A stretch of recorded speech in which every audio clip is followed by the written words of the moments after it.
Κόμβος Ελληνισμού και Μελίσσης Ορθοδοξίας. The Center of Hellenism and Orthodoxy.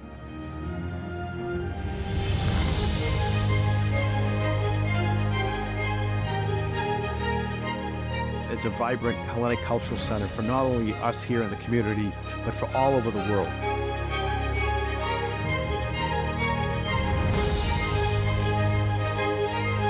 To preserve the past, but also to perpetuate the future.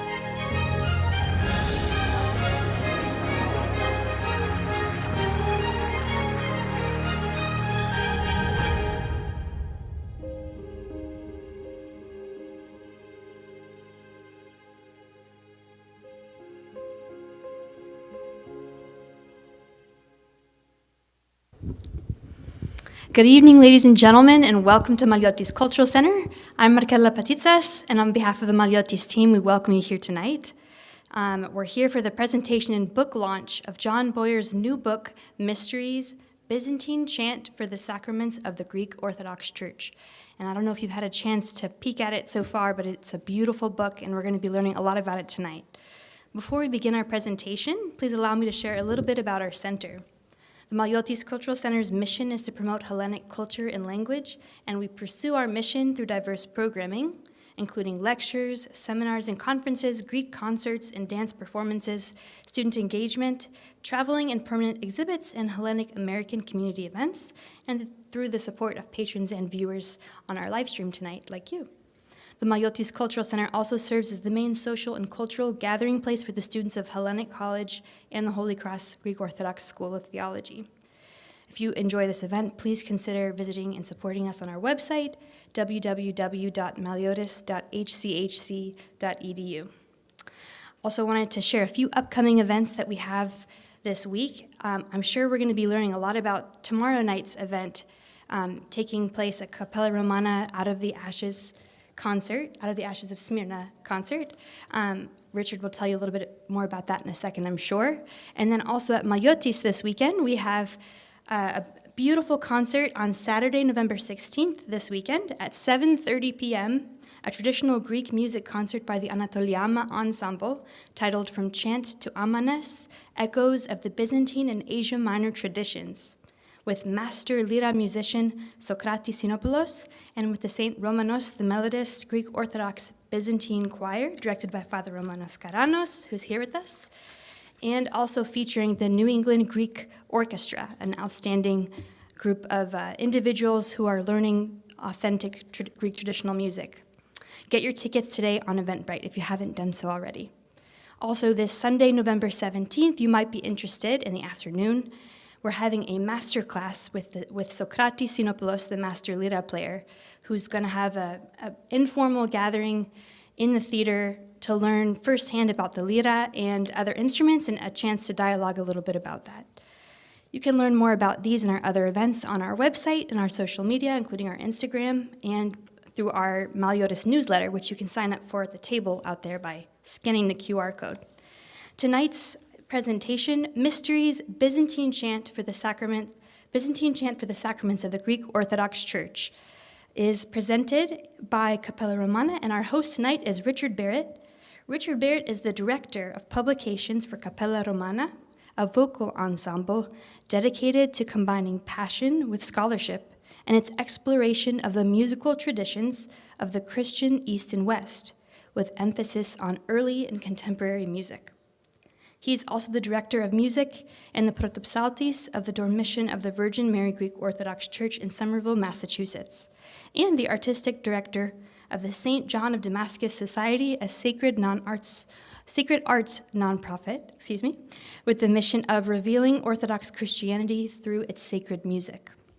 As a performer, he sings regularly with the ensembles Cappella Romana, Psaltikon, the St. Tikhon Choir, the Patriarch Tikhon Russian American Music Institute, and the Archdiocesan Byzantine Choir of the Greek Orthodox Archdiocese, and others.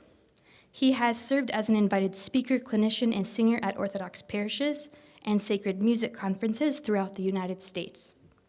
He has also published scholarly articles in the Greek Orthodox Theological Review, Journal of Early Christianity, and Studia Patristica, and he also writes regularly on musical topics for Orthodox Arch Journal and other publications.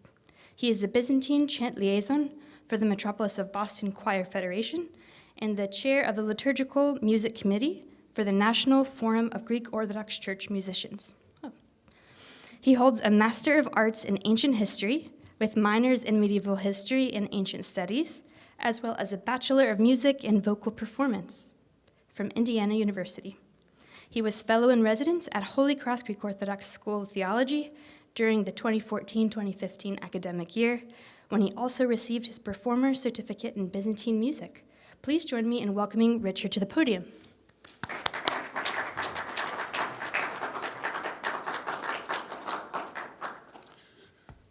Thank you, Markella. Reverend Fathers, dear friends, honored guests, welcome. And thank you very much for making the time to be here tonight. My most sincere thanks to the Maliotis Cultural Center's Executive Director, Chrysula Kokundi, as well as Markella Patitsas for their tremendous generosity, hospitality, and collegiality in organizing and hosting tonight's event. We could not have asked for more gracious collaborators, and we are grateful. We look forward to continuing to work together in the future. I must also express my gratitude to Holy Cross Hellenic College President, Dr. Dimitri Kados, for all of his assistance in helping to make this possible.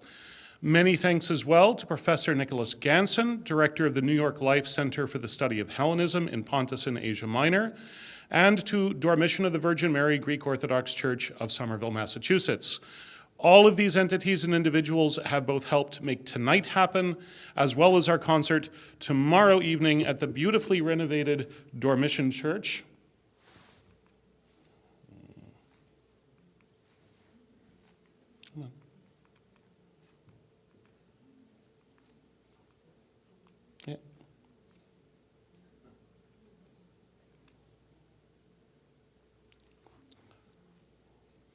We'll leave it there.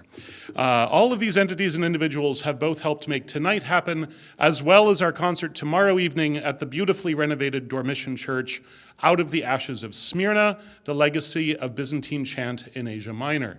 I hope to see you all there. In case this has not reached your ears, it is free to attend for Hellenic College Holy Cross students. I must also acknowledge the substantial efforts and support of a number of other individuals and institutions in making everything leading up to and including tonight possible.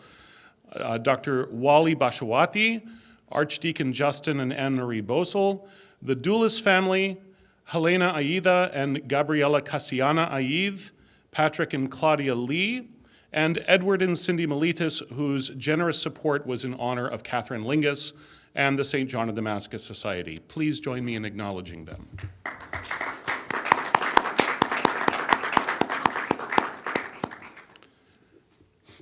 In this very room, about 1 year and 9 months ago, Cappella Romana unveiled our imprint, Cappella Romana Publishing, with John Michael Boyer's monumental contribution to Byzantine chant education in English, Byzantine Chant, the Received Tradition, a lesson book. And in case the slides fail, tonight I also have props. As I said at the time, we have set out to produce high-quality publications of scores, scholarship, educational, and pastoral materials related to and celebrating the ecclesiastical music of the Orthodox Church in all of its richness and variety. We have taken on publishing as a performing ensemble precisely because performances are but the tip of the iceberg of everything that goes into our projects. Creativity, scholarship, research, advocacy, composition, stewardship, and teaching are all cornerstones of the activity we offer to the public in order to give you at least a taste of the transcendence our core musical repertories represent. And publishing allows us to take all of this work and make it available to you, for you to learn from, to sing, and to be inspired by. Since February 2023, a lot has happened. Byzantine Chant, the received tradition, has found its way to the shelves and studios of cantors, early musicians, Orthodox parishes, and libraries worldwide, just to start off with, and is now well into its second printing. In November 2023, we released Cassiani Christmas Vespers, a performing edition of medieval Byzantine chant by the earliest known woman composer for whom we have music, the 9th century Saint Cassia the Nun. As an initial offering from repertoire we recorded on our album release, The Hymns of Cassiani, Christmas Vespers is the first publication we've released with the specific intent of making the performing scores we produced in-house available to the general public. No? There we go. There we go. That's what I wanted.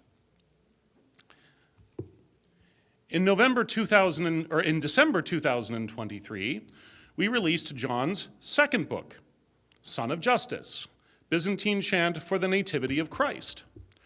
Our first explicitly pastoral publication for Orthodox liturgical music ministry. Come on.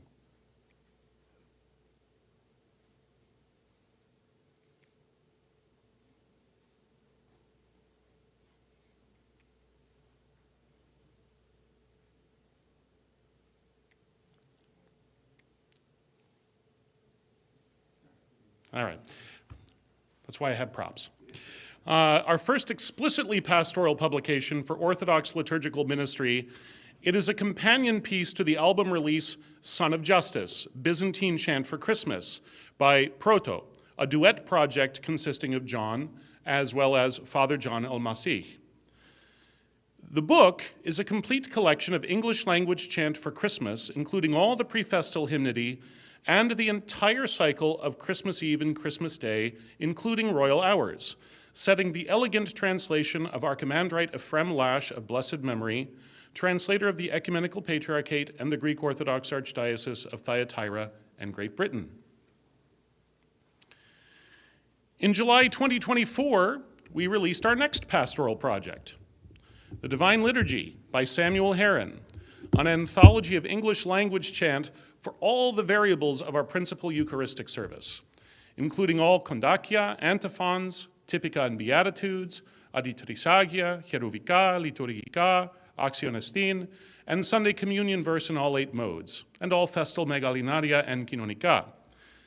It sets the Greek Orthodox Archdiocese of America's official translation of the Divine Liturgy and includes contributions by many of today's bright lights of English language chant composition, such as Gabriel Cremines and Philip Faras.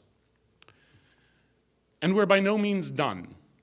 Currently in the works are more performing editions of medieval Byzantine chant, more English language chant by several living composers, performing editions of Greek-American polyphonic choral works, and much, much more. Keep your eyes open for future announcements, some of which will be very soon. First things first, however, tonight we launch our 5th book, John's Compendium Mysteries, Byzantine Chant for Orthodox Sacraments.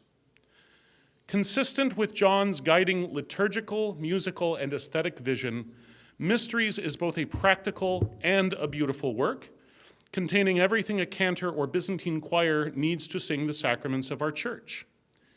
If, like many cantors, you regularly sing baptisms, weddings, or funerals, this book is for you.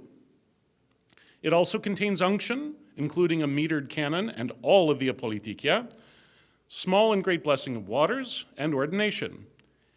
And, as you can see, it is intended to be a book large enough for a group of cantors to stand around an analogion and read from comfortably. But I'll let the composer tell you more about it. Allow me to introduce our headlining speaker for the evening, John Michael Boyer. John is, of course, well known to many here as an alumnus of Holy Cross, graduating with his MDiv in 2014.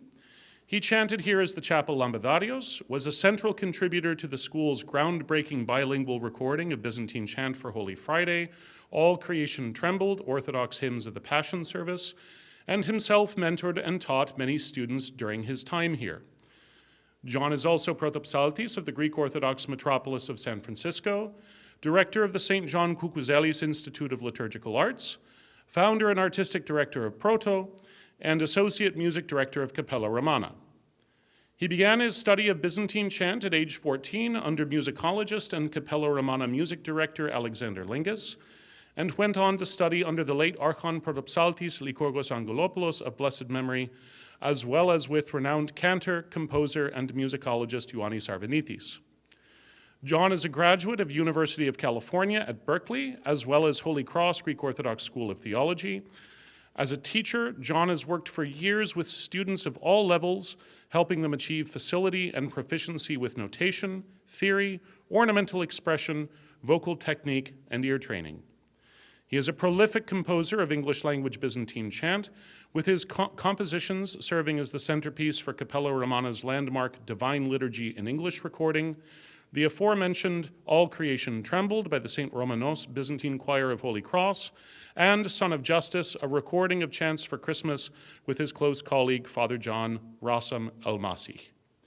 As a composer and a conductor, John collaborated with renowned composers Matthew Arndt, Alexander Khalil, Kurt Sander, Richard Tensing of blessed memory, and Taiki Zess on Heaven and Earth, a Song of Creation, a multi-movement setting of the Vesperal Psalm, and conducted Cappella Romana in the premiere recording of the work released in 2022 on Cappella Records. John currently resides in New Orleans, Louisiana, where he serves as protopsaltis and director of music at Holy Trinity Greek Orthodox Cathedral. Mysteries is his third book. Currently in progress are his English language Anastasi Metarion and a Holy Week compendium. Please join me in welcoming John Michael Boyer.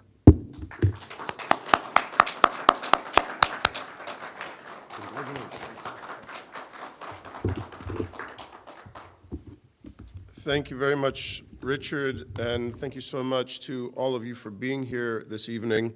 I know it being a busy time of the term and semester here, and a busy time clearly here at the Maliotis Center with all of it, all that it has going on.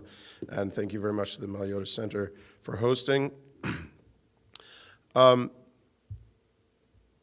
Obviously, I'm going to be talking about this work, Mysteries. If we could go to the beginning of, yeah, that's the end. Let's try this. As that's being queued up, yeah, I'd like to talk to you a little bit actually about identity.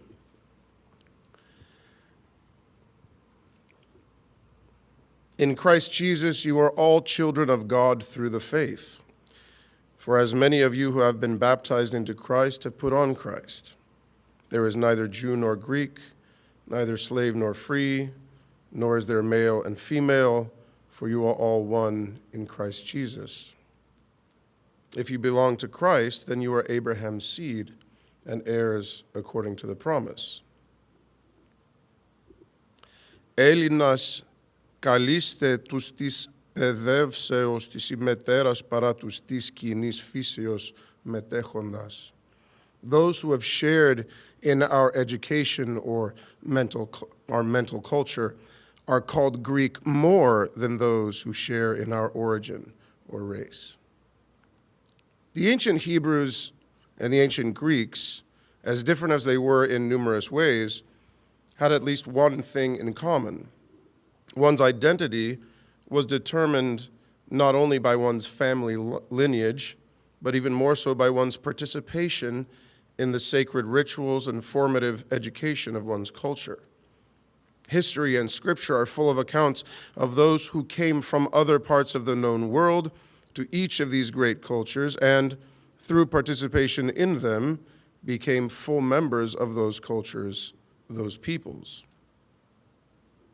With so much being made these days of cultural, racial, or national identity, and with so many of us submitting cheek swabs to find out through DNA analysis where we came from, and so therefore who we are, it is clear that we as a culture are in a bit of an identity crisis, both on the macro and micro levels. But both as Greeks and as Orthodox Christians, we are told quite clearly what our identity is. We are defined by what we participate in, regardless of our genetic makeup. Therefore, the answer to the question, who are we, is simply, we are what we do. Let's see if this will work. There's that first quote. Hey, it's working. Good.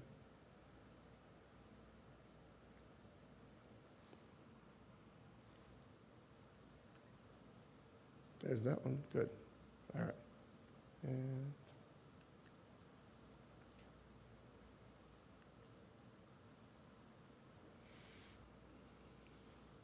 okay. As Orthodox Christians, what we do is largely defined by the liturgical life of the Church. One is not an Orthodox Christian simply because one is convinced by or even fully commits to a set of beliefs or points of doctrine, but rather only once one's faithfulness to those beliefs and doctrines is made manifest in participating in baptism and chrismation in the church community. A couple in the Orthodox Church is not married simply because they have loving feelings for one another or even if they have made a commitment to one another, but again, only once they have participated in marriage rites in the church community. Similarly, the church would look very different indeed if anyone who fancied oneself a member of the clergy were considered one without first being ordained in the church community. With this in mind, and by the grace of God, it is my honor and joy to be able to offer my new book, Mysteries, to the English-speaking Orthodox churches. Next slide, there we go. It is odd that when considering the liturgical life of the church, we likely think of the Eucharist and the Divine Liturgy and the daily cycles of services that surround them, sustaining the church's corporate prayer. And of course, this is true. In these, the role and importance of sung texts, psalms, antiphons, refrains, liturgical dialogue, various hymns and poetry is, one hopes, self-evident. Most sacraments of the church, however, take place outside this usual cycle. Consequently, we often overlook their psalmody and hymnody, executing them merely pro forma to satisfy the necessary and sufficient conditions for the completion of a given rite.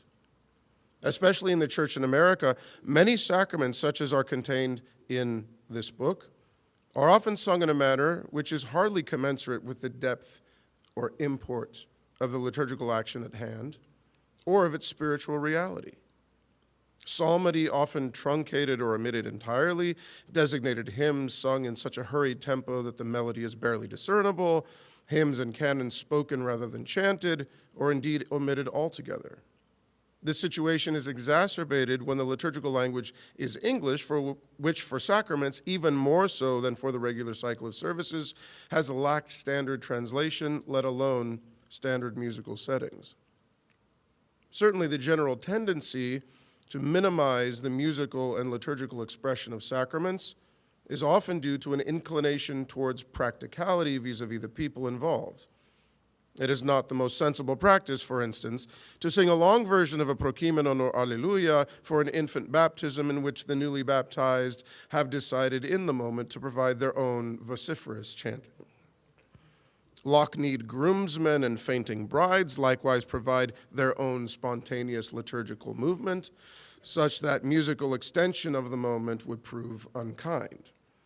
The occasional and particular need for brevity in these cases has become the liturgical rule rather than the exception, however. Anticipating such a need, even when unnecessary, has led to a general approach to the celebration of sacraments that seems to have as its goal their quickest possible completion rather than their most intentional and careful execution.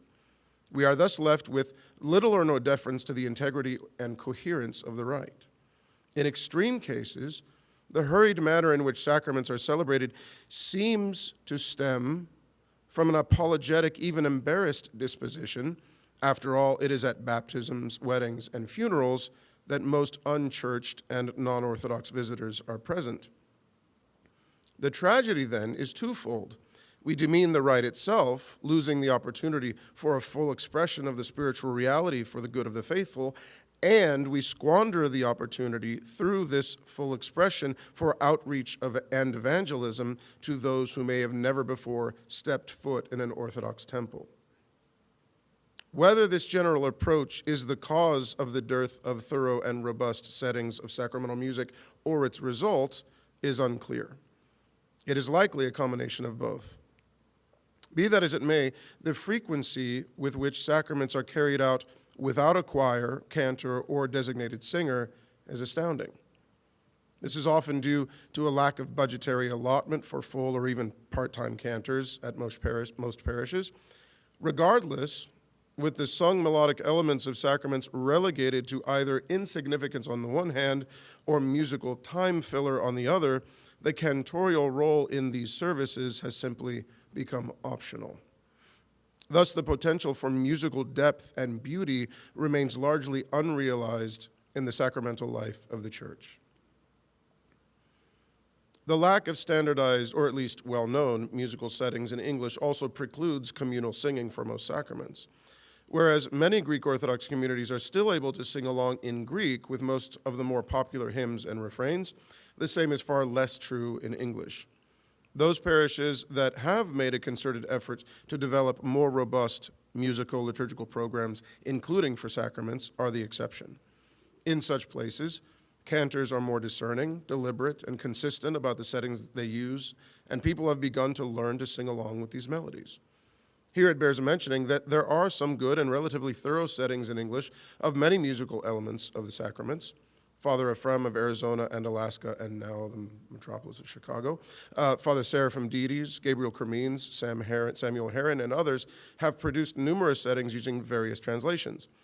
These settings are only available digitally, however, and are not tied to any published English ephrologion, the most common translations of which remain musically uncomposed. My hope is that this collection of sacraments and their melodies into one physical volume will be a help to cantors and congregations in the Anglophone Church. If it hasn't become clear, at this point I'm reading from the preface of the book, so you can feel free to space out and then just read it later. As has been the case for most of my compositional work, the late Father Ephraim Lash's translations continue to be my standard corpus of English liturgical texts whenever available. When dealing with hymn texts that must conform to a poetic metrical model, such as prosomia for apolitikia, kathismata, canons, and stichira, I have opted to create my own metered translations, albeit always seeking to emulate Father Ephraim's style.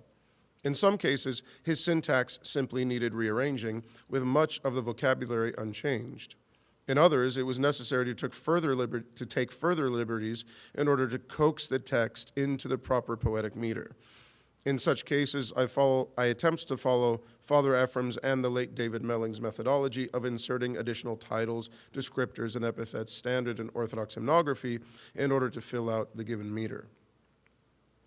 Father Ephraim himself would be the first to admit that no translation is perfect. To that I add that my meter translations are even less so. However, I believe the resulting texts to be readily singable and, at the very least, theological and aesthetically inoffensive. Where the original Greek includes an acrostic, I've made every attempt at honoring that format. I'm indebted to my friend and colleague, Richard Barrett, for his contributions to the metering of the canon for unction, for which he also most deftly honored the original translated acrostic. Occasionally, some of Father Ephraim's translations show up in slightly different forms here and there. Where there is this discrepancy, I, for the most part, set his latest versions, although in some cases, I create a hybrid of two versions in order to facilitate singability, a liturgical need to which he was always sensitive. Some of his translations are a departure from what most Orthodox faithful in the United States are used to hearing, especially in the case of the formulae for the exchange of rings in the betrothal service and for crowning in the marriage service. For clarification on these points and many others regarding his translation choices, I refer readers to his archived website, which you can find in the book itself. Also, a departure for American cantors. I include the petition for our sovereign Lord, King Charles, the royal family, etc., as in deference to Father Ephraim, who always included that petition for the sovereign of the United Kingdom in his own liturgical texts. At present, as the present publication is specifically for cantors, I've not included all the priests' prayers in their entirety. However, I do hope and pray that the availability of this book will lead to a publication of a full edition of Father Ephraim Lash's translation of the Ευχολόγιον. When I was here early last year for the release of the textbook, I was able to talk a little bit about my approach to pedagogy in Byzantine music. And I'd like to take a moment now to just say a few things about my approach to composition in Byzantine music, which is a very different thing.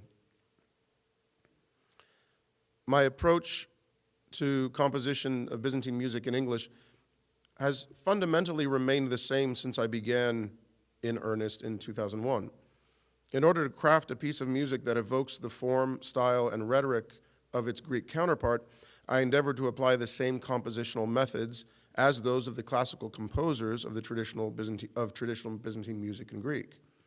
This involves applying certain stock melodic phrases and formulae, also known as theses, settings or positions, specific to musical modes and liturgical hymnographic genres as they fit within the syllabic pattern and syntax of the sung text. Based on this method, now quite standard among my colleagues, the goal is either to create a melody whose structure and trajectory reflect the Greek prototype, or to craft an entirely new melody composed with traditional theses, but formed exclusively by the phrasing and syntax of the English text. These two approaches are in constant dialogue and sometimes in conflict, with each through composed melody containing elements from both. For each service in this book, Mysteries, I've included both longer and shorter versions of Prokimena and Alleluiaria. Where the longer versions appear first, I recommend them over the shorter versions. Where the shorter versions appear first, the context of how the given sacrament is performed may make them the more prudent choice. Although I encourage cantors and clergy to explore the longer versions as well. Having provided the shorter melodies, my hope is that the full order of these liturgical moments will, at the very least, not be omitted or truncated. The longer prokimena, for the most part not having traditional Greek prototypes in the received tradition, are composed specifically for the English text within their respective modes and genres. For these melodies, I endeavor to emulate the style and approach of my teacher and friend, Dr. Ioannis Arvanitis. The longer Alleluias are compositions of his teacher, the late Simon Karas, with my own settings of their respective verses. The shorter prokimena and Alleluiaria are all in a simple syllabic, or what we sometimes call irmologic style, similar to settings in a number of 20th and 21st century Greek publications. A number of the idiomela, that is the through composed hymns in the book, are again composed simply for the given English text without any deference to a Greek original melody. But in some cases, for instance, the long setting, the stichiraric setting of the Plagal Fourth Idiomelan for the Reposed, the name of which escapes me at the moment, is closely modeled on the melody of Ioannis Protopsaltis from his Anastasimatarion from the 1901 and 1905 edition. As is the Plagal First mode, dogmatic Theotokion, which is sung traditionally as the recessional for weddings. And then there are two settings of It Is Truly Right, or Axionestin, included here as wedding processionals, that are modeled closely on their Greek counterparts, one being the ancient second mode melody transcribed by and sometimes attributed to Grigorios Protopsaltis, and the Plagal Fourth melody by Anastasios of Parla. For melodic responses in the Litany of Peace, I have loosely modeled each Lord have mercy on the form and trajectory of various Greek prototypes, but rather than stretching out each iteration of Lord for 3 beats, which is common in many English settings, I've opted for 2 beats with a single beat for have, giving the beginning of each Lord have mercy a bit of a triple meter rhythmic feel, and a more proportional structure to the melody as it relates to the text. I realize this is inside baseball for those of you who aren't chanters, but please bear with me. The only true slow melismatic piece in this volume, the processional Trisagion for the Dead, is an adaptation of the ancient melody as it appears in Georgios Prokakis' Musiki Sylogi, somewhat abbreviated. In this case, virtually all of the melodic material is lifted directly from the original, with only slight alterations for the sake of text. The shorter version of Same likewise draws most of its melody from the prototype. And now we get into what may turn out to be the most controversial thing about this volume, its particular format, and especially with respect to color. When you go and take a look at this volume, you will notice that although it is traditional for Byzantine music scores to be published in 2 colors, often those colors are always black and red. What I've chosen to do is, and I took inspiration on this from Father Ephraim Lash's own website, in which occasionally for certain feasts or for certain sacraments, he would change the color of the rubrics, rubric, a word literally meaning red writing, from red to something more characteristically or more associated with that particular feast or sacrament. And of course, we have this tradition with clergy's vestments and altar coverings that change color depending on season and sacrament and so on. And so in order to give a little more something to this book visually, and also to facilitate a more an easier navigating through the volume, I've used different colors for different sacraments. Blue for all the water-related sacraments, so blessing of waters and baptism.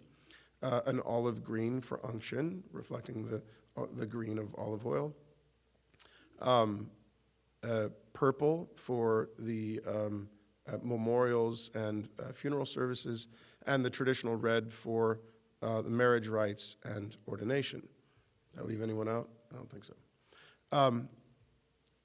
When this was first presented to a number of my colleagues, they balked, but it quickly grew on them. And I'm hoping that it will be something that my fellow cantors will appreciate and that will facilitate a more, again, navigating of the book, an easier navigation of the book. This, to my knowledge, is the first time that a volume like this has been published in English. And the only examples in Greek were an old edition of a volume called Musikon Agiasmatarion, and then more recently a book by Georgios Chazichronoglou called Musikon Evchologion, which was published in 2017.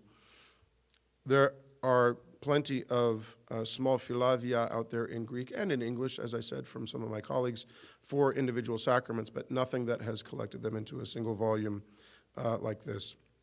Another thing about the format is that I've chosen, wherever possible, to include the liturgical order and liturgical dialogue, including petitions and responses and so on, so that you don't actually have to have a service book with you when you're chanting. You can chant the whole thing from this book. As I mentioned, I didn't include all of the priest's prayers because some of them are very long and would take up several pages. But at the very least, I include the incipit, the introduction, and the ekphonisis, the conclusion. Well, I've talked at you, I think, for a bit too long, but before I invite my colleagues up here to sing a couple of examples from this work, I need to acknowledge that the book is a culmination of years of work, both as cantor and composer, but it would not have been possible without the support and guidance of many. Heartfelt thanks to my dear friend, mentor, Director, Advisor, and Kubaros, Archon Musikodidascalos, Dr. Alexander Lingus, who is here with us this evening, for his constant support and counsel. My approach to this work would not be what it is without his guidance over the years. Likewise to my dear friend and colleague in Kumbaros, Dr. Alexander Khalil, especially for his consultation on a number of facets of this project. Warm thanks to my friend and colleague Mark Powell, Cappella Romana's Executive Director, for his ongoing support. And my sincere gratitude to Cappella Romana's Director of Publications and my dear friend, student, colleague, Richard Barrett, for his translation work on the project and for his thorough proofreading and general guidance in bringing this work to fruition. Many thanks also to my friends and students Fotini Downey Robinson, Ephraim Acker, George Zane, Daniel Bishop, for their proofreading and input, and especially to Daniel for his help in typesetting certain sections. My deep, deep gratitude and thanks to Father Patrick O'Rourke for his beautiful design of the book's cover and of certain internal ornaments and artistic elements. Many thanks to my friend and classmate, the Very Reverend Archimandrite Bartholomew Mercado, for his writing the prologue in this volume. Sacraments are impossible without a priest, and we have several of them here. So too, this work would not be possible without the numerous clergy for whom I have served as cantor since my youth, too many to name, unfortunately. Many thanks to the community of Holy Trinity Cathedral, New Orleans, and my proistamenos, Father George Wilson, and Parish Council President, Dr. Nick Moustakas.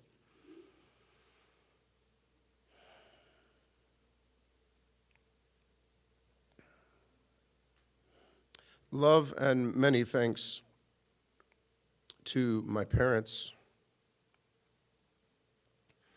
John and Maria, for their constant support and guidance, and here I will add, and I apologize, memory eternal to our dear friend and the man who was essentially my stepfather for 30 years, Lynn Gibner, who just passed away, excuse me, who just passed away on Saturday evening.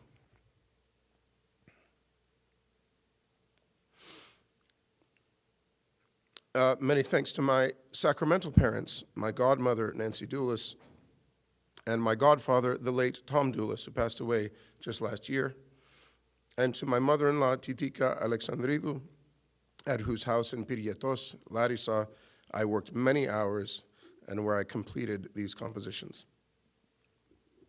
Love to my beautiful twin girls, Maria and Fotini, and to my godchildren, Nicholas, Ezra, Panagiotis, Helena, and Anastasia.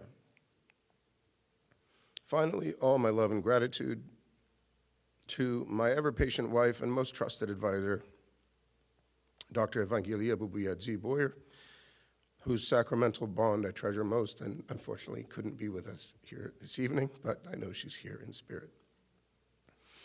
Thank you to all of you for being present here this evening, for my humble offering in what is an ongoing effort to contribute to the liturgical life of the Greek Orthodox Church in not just America, but all Anglophone places, and for the to raise both awareness and level of contribution and respect for our beloved and sacred liturgical music in English. Thank you very much, and with that, I will ask my colleagues to come join me up here so we can sing a couple of examples. Thank you very much.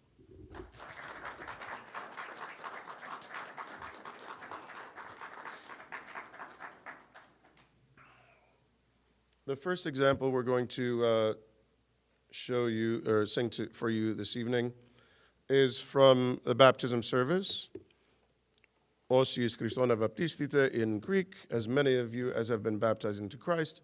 Simple setting, something that probably will sound vaguely familiar at the very least. I'm just going to come over here and look on, all right?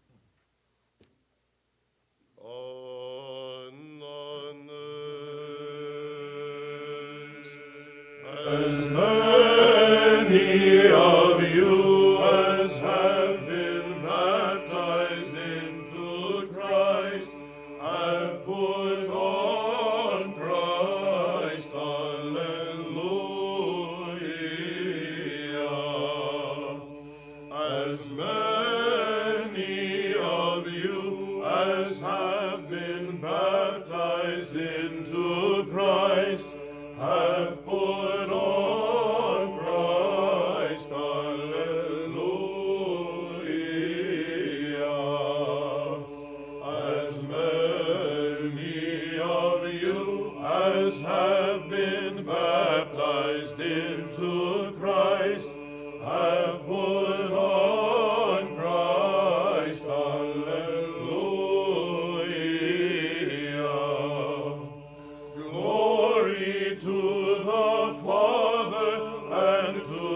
as have been baptized into Christ have put on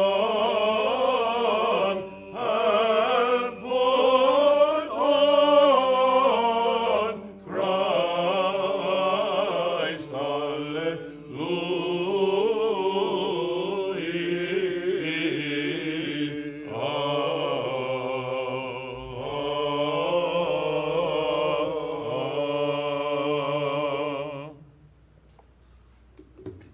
All right. Thank you. Oops, no, go back one.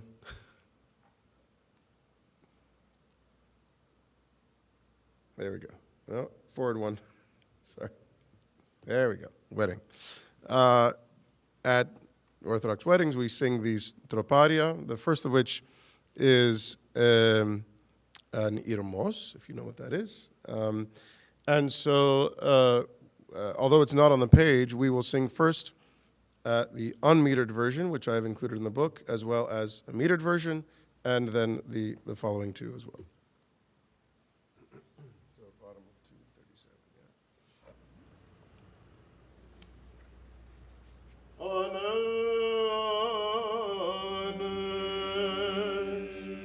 Isaiah's dance, the Virgin has conceived and given birth to a son, Emmanuel, who is both God and man. Orient is his name, whom we magnify, as we call the Virgin blessed. O Isaiah's dance for joy, the pure Virgin has conceived a child and born a son, Emmanuel, in the flesh. By nature, both God and man, day spring and orient is his name, whom we now magnify, as we call his Virgin Mother blessed. Holy martyrs who fought the good fight and were crowned, intercede with the Lord to have mercy on our souls. Glory to you, Christ God, boast of apostles, joy of martyrs, whose preaching was the consubstantial Trinity.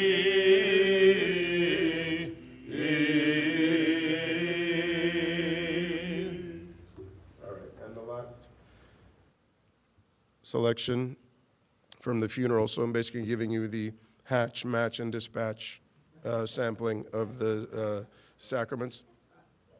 Is from the third section of the Amamos, or Blameless, the Psalm 118, that is sung during the first portion of the funeral.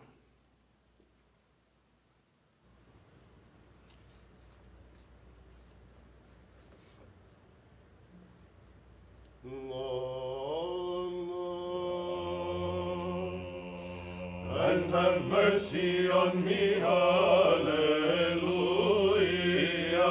Look upon me, and have mercy on me, according to the judgment of those who love your name, hallelujah.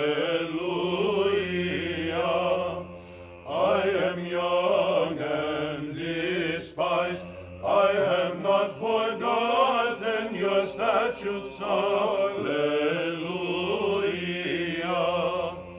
Hear my voice, O According to your mercy, according to your judgment, give me life. Alleluia. Rulers have persecuted me for no reason, and my heart has been in awe of your words. Alleluia. My soul will live and praise you, and your judgments will help me. Alleluia. I have gone astray like a lost sheep. Seek out your servant, because I have not forgotten your commandments. Alleluia.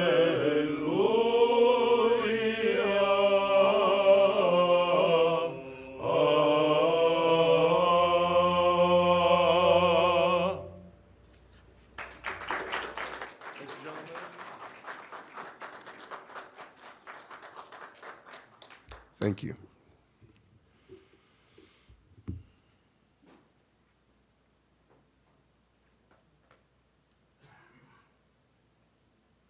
I don't know if there are any questions. Yes, sir. What's the difference between metered and unmetered? I didn't catch it. All right. Catch the hearing there. I'm not trained. Well, Dr. Skadros is being very humble and modest. But the question is, what's the difference between metered and unmetered translations? So in the Byzantine Chant tradition, in the Orthodox tradition, hymnographic tradition, at last count, I think there was something like 55,000 hymns. But no one can learn that many melodies. And so the vast majority of those hymns are sung to other melodies, are sung to what we call prosomnia, podobni in Slavonic, or model melodies. And so a metered translation is one in which the meter of the translated text fits, hopefully perfectly, but sometimes not quite perfectly, the meter of the melody necessary in order to sing it liturgically. And beginning with Holy Transfiguration Monastery across the road here, and Father Seraphim Dides, a couple of decades ago now, starting to create meter translations, we realized that this can actually work, and we can sing translated texts in English to the proper melodies in the traditional Byzantine style and format, and God willing, without having any heresy in the translation. And that's really, when it comes to making a meter translation, it's got to fit the meter, but rule number one is don't write any heresy. And so thank God I came here and was educated at Holy Cross and got my MDiv, and so I'm fairly confident that I don't include any heresies in my meter translations. Thank you for that question. Lovely. Any other questions? Yeah. Do you envision a time when there will be standardized official translations throughout the Archdiocese, and do you think that is desirable? That's a really loaded question, and I don't mean that in a bad way. I mean, what I mean by loaded is that it's simply a really complex situation. If you had asked me that 20 years ago, I would have said, absolutely, we need to have standard translations. Do it now, put us all on the same translation so we can move forward with our composition. And now I realize, without meaning to offend or belittle us here in this country, Orthodoxy in America is still quite young.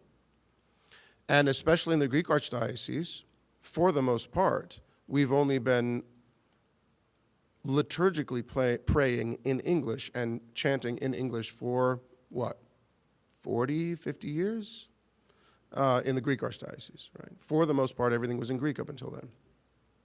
And so we're in the midst of the birthing pains now, I think, of of creating the necessary texts and translations in order to create the most robust and deep and beautiful corpus, not only of translated texts, but also musical compositions and melodies for us to worship in English.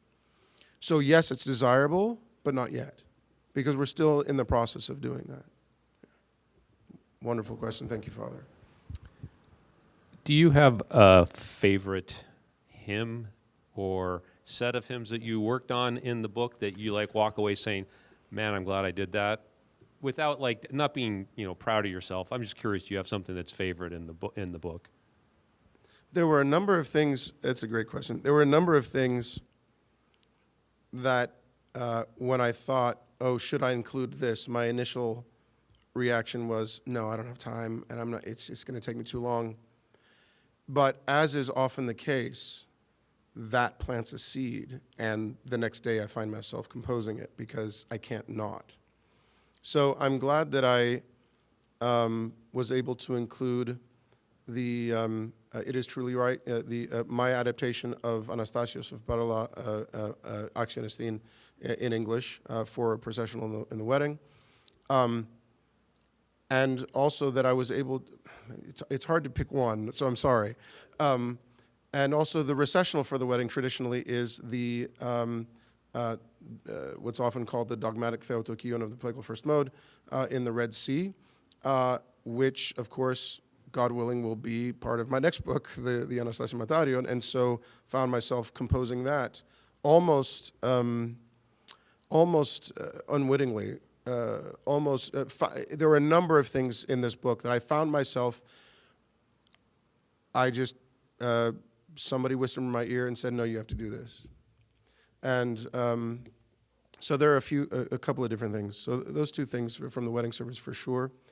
I was on I can't remember the name of the boat, but one of the large Blue Star ferries in Greece, on my way first to Chios and then back from Chios, and I can't remember which one of those it was, when I composed when I wrote out my adaptation of the funeral Trisagion, which is quite long, and probably not practical for most parishes unless you have a really huge church, or if you actually process to the church from the house. But there were moments like that and pieces like that that I didn't think would ever end up in the book, and it did. So I think a favorite, I don't know, but I'm grateful that I was able to include those. Thank you. Other questions, comments, moans, groans, gripes, complaints, anything else you want to get off your chest? All right. Yes. Mr. Richard Barrett. What's next for you? What's next for me? What's next for me is conducting rehearsals and performances of Out of the Ashes of Smyrna. But after that's done, as far as compositionally and God willing towards publication, after taking an informal poll from many of my students and colleagues, the next project, God willing, is the Anastasia Matarion, or what I like to call the Resurrectionary, because that follows the same formula as it does in Greek. And so, God willing, that'll be out, it's in the offing. Wish I could give a more firm date on that, but.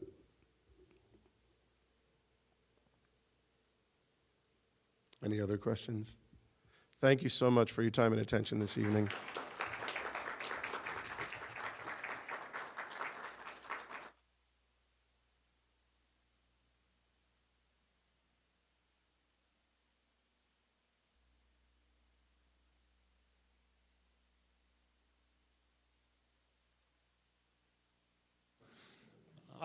The center table will be where John will be signing your book.